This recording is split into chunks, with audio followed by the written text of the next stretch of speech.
BMX パフォーマーのゆうやです。今回はフロントマシンを使った技を紹介していきたいと思います。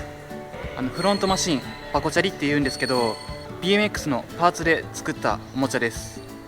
こんな感じで BMX からハンドルと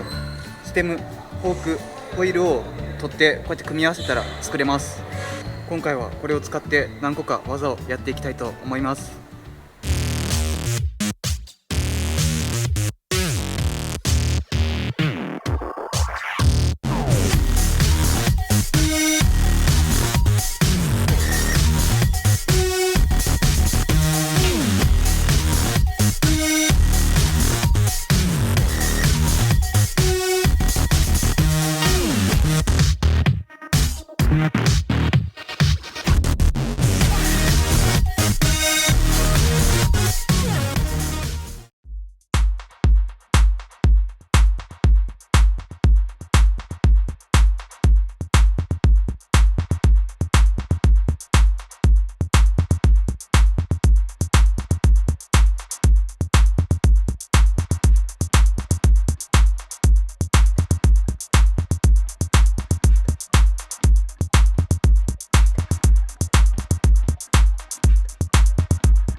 いかがでしたか？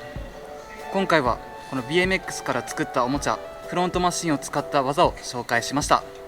そしてフロントマシンは普通にもう自分が持ってる BMX のハンドルとフォークを取るだけで作れるので、やってみたいと思った方はぜひやってみてください。あと BMX のフラットランドの2フットのグライドやクロスフットのグライド、ハング5とかの練習にもなります。僕はハング5とかクロスフットのグライドとかはこれで覚えました。結構これはフラットランドの練習にもなるんで、一輪走行のグライドとかのバランスの取り方とかもこれで結構覚えれるので、ぜひやってみてください。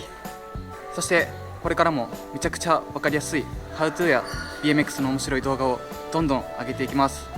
ぜひチャンネル登録よろしくお願いします。ありがとうございました。